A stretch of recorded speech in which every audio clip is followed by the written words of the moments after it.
Welcome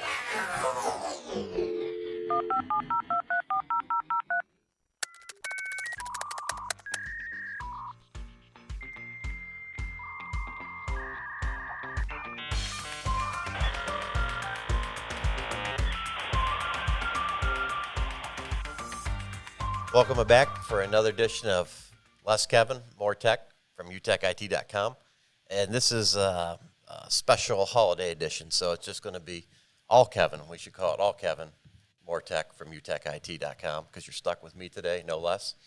But in honor of the holidays coming up here, I have wanted to do this for a long time, and we're finally able to do it. But it's my Friendsgiving, it's my thankful, it's things that you're grateful for in life, and being blessed with a great family, wonderful coworkers, and a great set of people every day. I was more importantly blessed with some great mentors and friends that for 14, 15, 16 years that Carol and I got to share. Our kids got to be raised by competent people. They had special adopted grandparents and mentors. And with that, I'd like to introduce Leonard Culbert and Chrabaszewski, who were famously part of the Overhill Gang on Overhill and Ridgewood subdivision. Cass, Leonard, how are you guys doing? Doing good here. I'm down south, just so the audience knows. I reside in South Carolina. And, it was a sad moment, when we took and we decided to go in this direction and leave Brighton. Because like Kevin said, our friendship continues, however, from a distance, unfortunately. Well, we're still pissed off at you. I don't think we've forgiven you because you broke up a good thing here. Well, what can I say? I did the math, and the math said I could stay there and visit, my one son, in Chicago, or I can come in this direction and be near 4 of my grandchildren. So it was kind of an easy decision. It was a no-brainer on your end. Yeah, for sure. You're down there in Inman, South Carolina, and loving life, right? Life is good. Life is good. And then so it was left with Leonard and I. We both looked around and we said we missed Cass too much. We had to go too, didn't we, Leonard? Yep. Yeah, we split separate directions. I tried the Southern living thing for several years. Didn't seem to take. After about 12 years of 50-50 Florida and Michigan, we decided to come back this way on a permanent basis and just use Florida as a vacation spot. So we spend our summers in northern Michigan and have relocated to Howell. The Detroit metro area, I guess for better or worse, is home.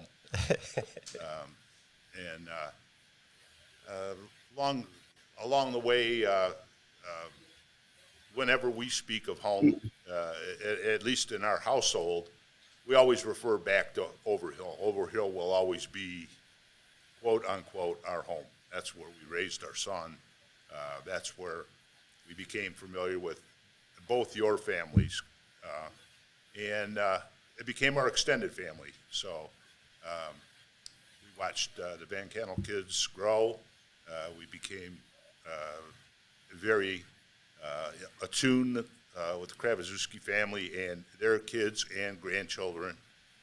So it makes for a nice package, a good, solid, wholesome family arrangement.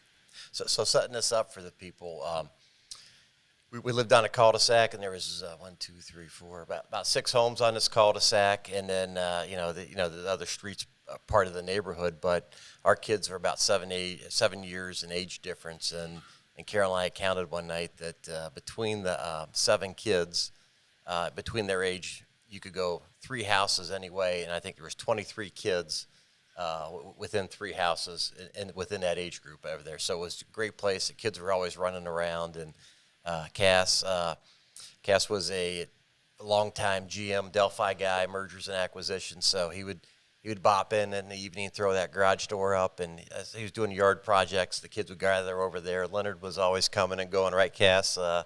Yeah. I think he worked every shift at GM as as a supervisor there, but somehow he was always around, and his garage door was up, and it just became a place where all the neighborhood kids would gather and learn about life, and then the rest of the adults around there would always end up there because there was a cold beer and some great conversation, right? Yep, and we always had a sporting event, whatever time of year or whatever season it was. We had soccer, lacrosse, football, frisbee. We had it all. We had 3 TVs in Cass's garage. We had a refrigerator. We had stadium seating. We had it all, and I think his garage was cleaner than our living rooms. Yep. So we watched every game there.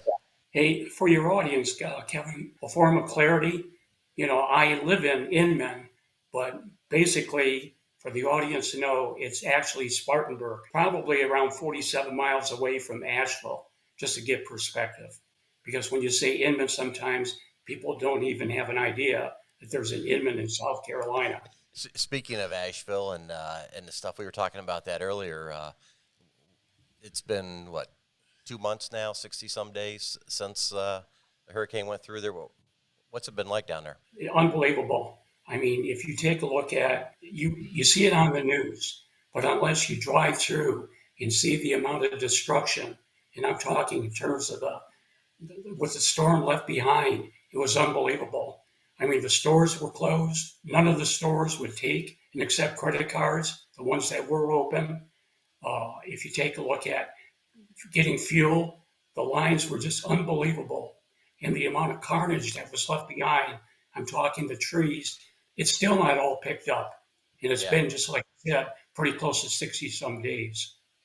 So, I mean, it was, believe me, a lesson to learn for a lot of people to know that, what the wind can do in terms of damage. And, when you take your service in terms of spectrum, I mean, we didn't have any of the spectrum. I'm talking internet, etc. Here, me personally, it was probably for about a week. And then if you take a look at Asheville, it was over a month before everything was restored. So it was actually devastating. There's no doubt about it. Well, going back to our Ridgewood days, we would always estimate a project. So people that know me know I'm not very handy or mechanically inclined or even astute to that. So I had 2 helpers with Cass and Leonard, and Cass would always be a project manager, right? He would think it through, and it would add labor. Leonard would be in charge of the labor and make us do it right. We'd ask Leonard, what's it going to take to fix this? And Leonard would say, it'd be about a 6-pack. Or if it was a little bit more work, I'd say, hey, Leonard, what's it going to take to fix this? And he'd say it'd be a 12-pack, right? And he'd drink 12 beers while we fixed it, right, Cass? It's pretty close. Pretty close. If we were assessing the fixing up of Asheville, what would it be in Leonard's term, a keg? Or a beer more truck? Than beer truck. Several. I'm going to tell a little story on myself here.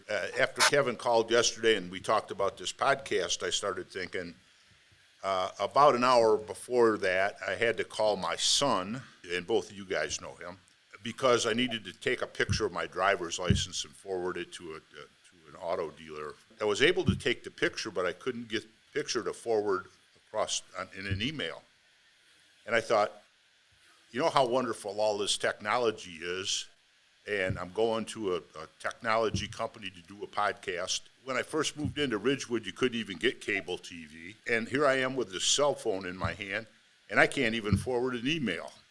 So I guess the long and the short part of this conversation should be, we ought to be thankful for the advancements in all of this stuff, but we ought to stop for a minute and take time to appreciate our friends and family around this holiday season and be thankful for those things. We say every day still that we are so thankful for having neighbors that care so much about our kids and taught lessons. And I know I would not be in a position I was with this business without having you 2 to mentor and ask advice for. And what do I do in this situation? How do we handle this? And both of you give me the green light to go ahead and do this. I remember talking to you guys.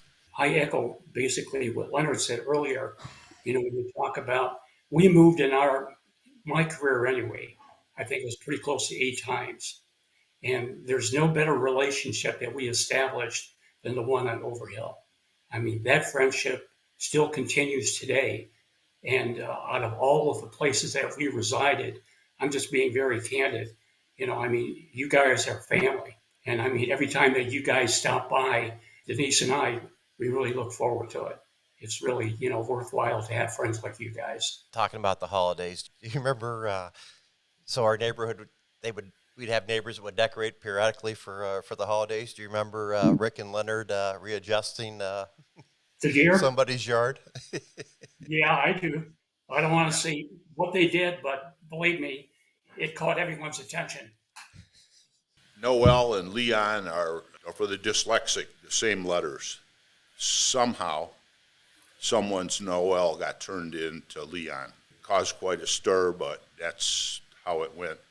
And I believe that we have a unbiased reference here in the building, someone that could attest that's not heard the story to the validity. I believe Vince Parlov might be able to add credence to that. If there's any doubting Thomases in the universe out there that's going to hear this podcast, and you are aware of Vince, I'm sure he can attest to the truth in that story. Yeah, so Jeff and Carolyn West, it was Leonard that turned your yard into Leon from Noel, and those deer, they became very friendly, didn't they, Leonard? Yes, they did. Yeah, but it did. They were in the rut. It's that time of year. They were readjusted. Let me just put it that way. And our kids learned a lot, though, looking out the window, seeing. Well, speaking of the holidays, I think most of the people that know you, Kevin, know that, you're the kind of guy that loves to give back. Now, the story that I'm going to tell is about you wanted to take and provide bikes to the underprivileged. And you evidently bought, I think it was 8 bikes. And it was the night before they had to be delivered, and they were not assembled. So I have this gentle knock on the door late in the evening with Kevin to say, hey, could you help me out? And you can understand what took place after that. Assembling 8 bikes by the morning so that he could take and deliver the bikes. It's a true story, right, Kevin? Very true story. A few Heinekens, Miller Lights, Coronas later, we got the bikes put together, didn't we? Actually, maybe you got the bikes put together, and Leonard and I had the Coronas and the Miller Lights. That was a start of a very nice tradition that come out of that whole episode. Was a episode of us doing that shop with a cop. Oh, that was tremendous, Leonard. That was a good morale builder for all of us. I think it was at least in my household, we had lost touch of what the holidays was.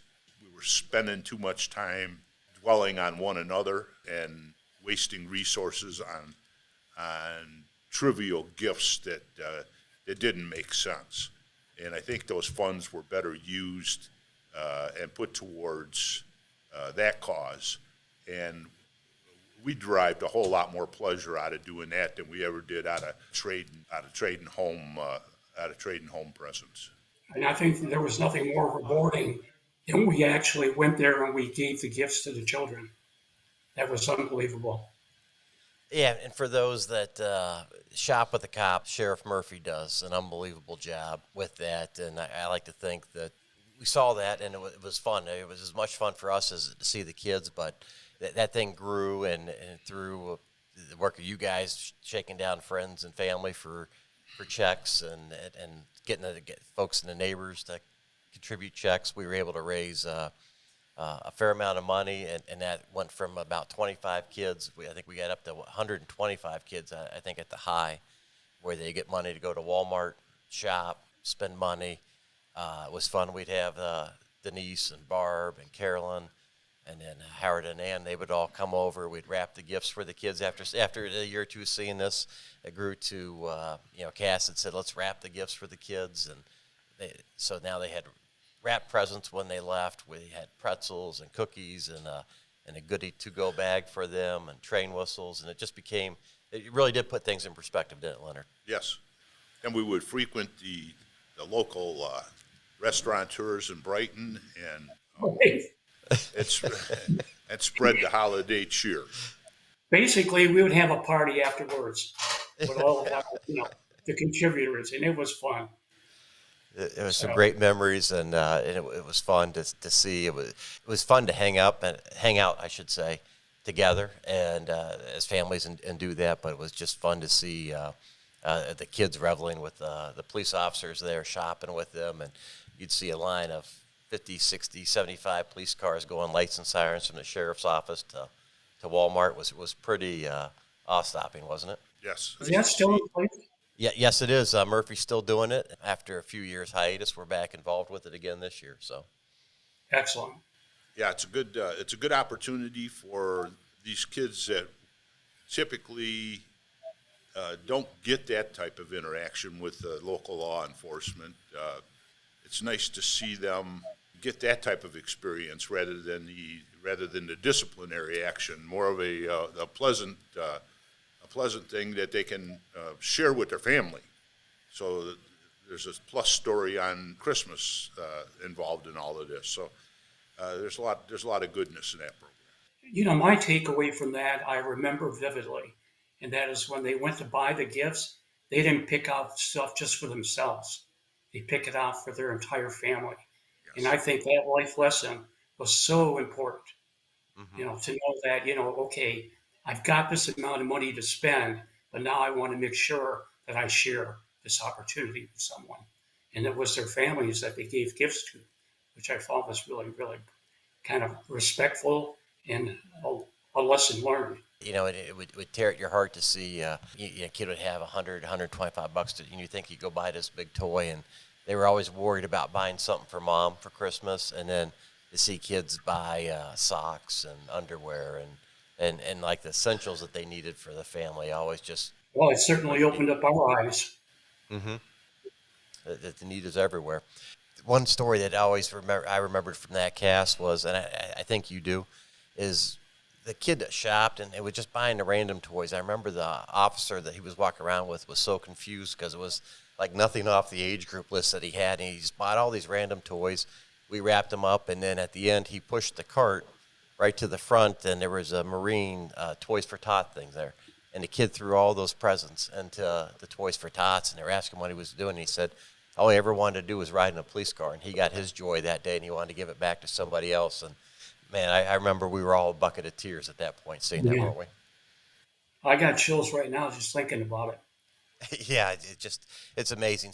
Sheriff Murphy, Livingston County Sheriff Department, if anybody wants to reach out to them, there's still time, and there's always a need for money for Shop with the Cops, so that they'd love to see on that. But, you think of the holidays, it was always fun, wasn't it, Leonard? I remember one year we bought, Carolyn wanted a minivan, and we hid the minivan at your house, and you got it parked in our garage and for her the next morning, so she got up and got to see this minivan, and we checked my manhood car at the door and traded in a Suburban, Yukon, or Expedition or something for a minivan. Yep.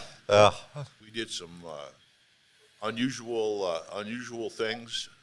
Surprised some folks, and always had an eye out. Always had each other's back. I guess that would be the modern terminology of treating others the way you would want to be treated.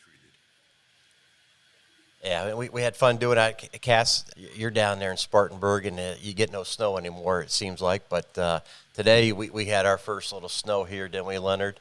And Leonard and I were just talking about beforehand, but it brought back memories. So our three houses are right by each other, and Leonard had a snowblower, and Cass had a snowblower, and Van Kannel had a shovel. And so every time it snowed, man, you'd see the three garage doors up, and there was Cass and Leonard always snow blowing 6 or 7 driveways, and Van Kannel would always have an excuse why his shovel wasn't working, so he'd just watch him, and then we'd go drink beers in the garage, right? Yeah. One of my long missed traditions used to be on Thanksgiving morning, get the turkey ready for the oven and get everything situated, and there'd be a knock at the back door, and it would be Kevin with his almost famous Bloody Marys. Oh, yeah. That would be, by noon on Thanksgiving, you'd be a wreck. You'd have to take a nap before the family showed up to have dinner. I remember that. I remember the knock on the window in the kitchen and Kevin showing us a a drink. We always knew it was Christmas at your place. We'd see the grandkids the kids roll in with the grandkids, and it seemed like it was a big party over there for a week at the Chrabaszewski's house. But the other side of it is we go over to Leonard's when we had a snowfall. We sled down the hill. Yep. I mean, that was fun too. Great memories, gosh. Two GM guys. What do we think about the car industry now? It's been a couple of years, but what do you think's going on with that? I think its adaptation to electric is not going well. I think the resistance is, the infrastructure is way, way, way behind where it needs to be to support the volume of vehicles that it's going to take to turn a profit and get people to embrace them.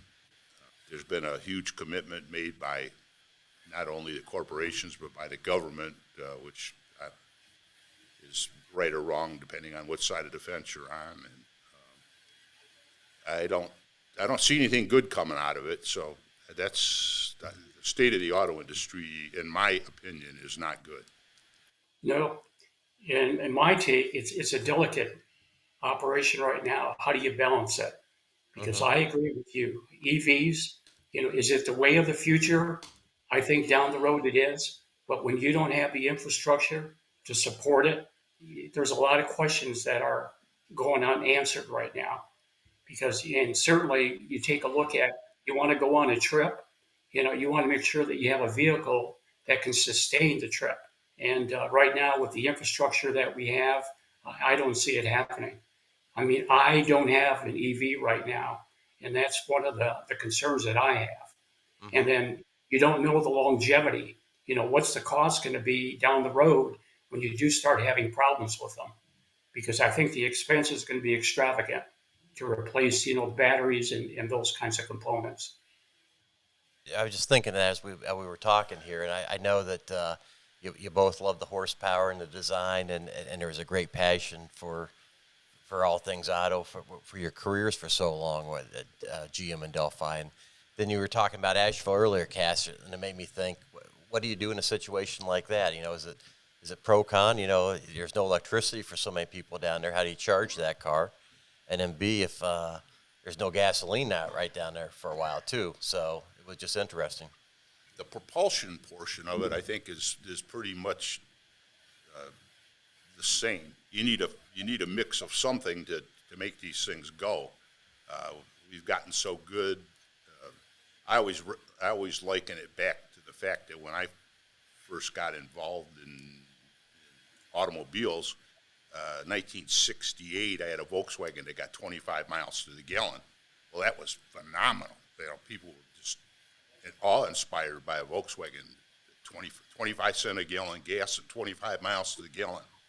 Now you get a Suburban, it gets 25 miles to the gallon. Yeah. So that's how good we've gotten. Are we going to continue down that path, or are we going to? We're slow to embrace change. There again, I was thinking about the change thing in technology. When I was in junior high school, I was the mimeograph guy. I did the school paper. We ran them on a mimeograph machine, and you're in the copier business. That's that's the equivalent of setting type. In my lifetime, just as short as my life has been, the changes that we've gone through is just absolute. And if we do that much more with this AI thing, what's it going to be in the next 25 years? You've got to be of the mindset that you're going to grow, or you'll just get trampled. Mm-hmm. Kevin, what's your take on AI? Seeing that's your area. Oh man, how long do we got? How long does this podcast go? No, it's crazy, isn't it, to think that we have this, and I think it's for business. There are a lot of applications. It's going to change so much of how we do business, and then you sit back and you think how scary it is that you can really manipulate things and you can make things. And I think we just came off of elections and all the political stuff there, but how you could take some of this stuff and really changing. It's scary to think that these phones are how so many of the young people, and even people our age now, are starting to get the news content and the information from this. But yet, you could write a business letter in 2 minutes, a perfect business letter, or you could use AI to predict service calls and the parts you need. So there's a wide open thing right now, and I don't know how you reel it in just to make sure you get all the good of it, I guess. Yeah, I totally agree. I think there's so much good that's associated with that. But right now, there's no fence around it. And you've got to be able to contain the usage of it and how it's used, because the advantages are definitely favorable. However, if you put it in the hands of someone that is evil-minded, I mean, at that point, then there's destruction, and we've seen that. I just thought you were going to say I was the first version of AI, artificial intelligence. It's really funny when Kevin said you can write a perfect business letter or whatever. You'll get a letter from someone, and you read it, and if you have the opportunity to call them or talk to them or meet them face to face, you know that letter was generated or written or formed, that they did not prepare that letter. This stuff is, because they never had an original thought that translated to something like that on paper. I am so discouraged when I try to do business in a meaningful manner. It takes 3 phone calls, you're on hold, you get a half an answer, you get the wrong answer, it's the wrong answer, and then they'll argue with you. It's become, if you can't just handle it on the portal or on the phone just by punching the button, if you have to have a human interaction and it's not on their talk path, by God, it's almost impossible to do business anymore. Leonard Cass, just when he starts talking about it, he just made me laugh and think about, I remember a lesson, and he was, when we get on the 800 numbers, have you ever remember calling those numbers and well, you can't talk to this person, my boss is not here, or there's no manager to talk to. And Leonard was the first guy that taught me this. He'd always say, all right, then if you have no manager available, who do you call when you call in sick or want to take vacation? That's the guy or gal I want to talk to, right? Yeah, I remember that. We get right to the top using Leonard's tricks that way, right? Yeah. If you want to go home right now, who are you going to call? I want to talk to that person. Get them on the line. Okay, Cass, before we get away, we have to, we're talking about some different things here, but who would have thought November 24th that you'd be walking around telling everybody the best team in the NFL is the Detroit Lions? Well, I'm telling you right now, I'm surprised, but last year I seen it coming. And there's no doubt in my mind, there's 3 things. It starts with a coach.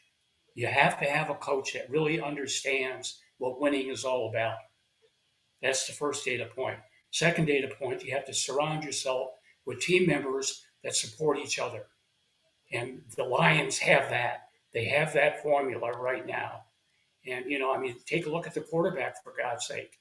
He was a guy that they let go, and he comes over. And right now, there's no doubt in my mind, when you take a look at the runners up for most valuable player, he's right there at the top. So I'm saying right now that I'm really happy for the Lions, because the last time that I seen a winning team was Bobby Lane. And Kevin, you probably don't even remember that name, but Leonard does. Yes. And that was the last time that we really had what I consider to be a championship team. And that was years and years and years ago.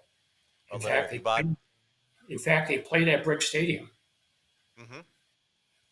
I never saw a game at Brick Stadium, but I often heard about that, and I remember seeing stuff. Are you bought in, Leonard, or are we Super Bowl bound? I want to see the rebound from the unexpected loss. I want to see Thanksgiving Day has always been a curse. I don't want to wish them any ill will, but I want to see the instant response after the first unexpected loss. Mm-hmm.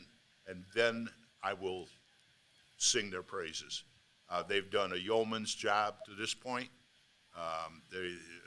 Dan Campbell, whatever they're paying him is not near enough. He seems to have the respect of the players. I think they're going to miss Ancelone a bunch. He's a spark plug inside that hole. You know, they're starting to take some pretty serious injuries. I would like to see them when they get up, maybe start using some of the second and third string guys just for the deviation of the standard plays, so that there's a little more element of surprise. I believe they're the real deal, and Super Bowl, man, that's words I can't even put into that doesn't even fit in the same playbook, you know. Well, but you stop and think about it, Leonard. You know, last year we were, one game away from being in the Super Bowl.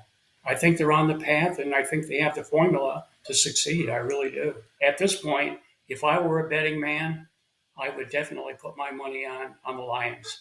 If you think about it in these terms, they built a stadium in Pontiac. They bankrupt the city of Pontiac. Right, They damn near right. bankrupt Oakland County. They built the stadium, put 2 roofs on it, and tore it down, and never got into playoffs. Now that's a bad luck team. Well, Cass, I know from your business background and the C level there and with mergers and acquisitions, I think it's been so cool to see how the Lions finally got serious right about it and the alignment that they have from top to bottom. So the Ford family, Sheila said we're going after this. They got Brad Holmes in there. They got the right coach, and then they started assembling the right talent, right? No doubt. And one guy that was instrumental in doing that, he's from actually Ohio, Spielman. Yes. I hate He to doesn't say it, get enough credit. but he was kind of instrumental in bringing that whole thing together. Go Bucks, right? OH? IO. Well, hey, I appreciate you guys making time, and I'm gonna give you some time back. But thank you for doing this. I was telling Carolyn I wanted to do this, and we finally got to make it happen. I told her last night, and she remembered her start crying in the kitchen, tearing up, and she said she missed those days. She would give anything to go back to those days one more time. It was special, and we will always have those memories. But I appreciate you guys being great mentors, great friends. I think that what you've done for so many people has been so great. So thank you. Yeah, before you ring off, thanks for the invite, and thanks to the UTEC team, okay, Yep. for allowing us the opportunity. Give Miss Denise our best down there, too. Tell her we miss her. But Most before we always ask, and we didn't share one with you, Cass, but we always ask what your favorite flavor of bourbon is. So, Leonard, what do you like? What do you reach for there? Actually, I'm kind of a Blanton's guy, but I've adopted a new. It's called Caribou Crossing, and it's made by the same folks that make Blanton's. It's a single barrel, single cask Canadian whiskey, which is too good. Too good. Caribou Crossing. Love it. Jimmy's Distill in Milford. Okay. Has it, and it's. I have to drive around the block. I can't go by that place. And Cass, if we opened up that refrigerator down there in the garage that we famously all go to, everything's lined up. But what's the thing you're reaching for? Oh, it depends. I would probably go for a Stella, and if the Stella, is not there, then I go back to the old Miller Lite, man. It doesn't take much. I'm a cheap date. You can't get Blue Light down there, can you? Yeah, you can. It's getting on 5 o'clock here, so It's go time. Cheers, guys. Cheers. Happy holidays. Thank you. Happy holidays, Cass. Same to you.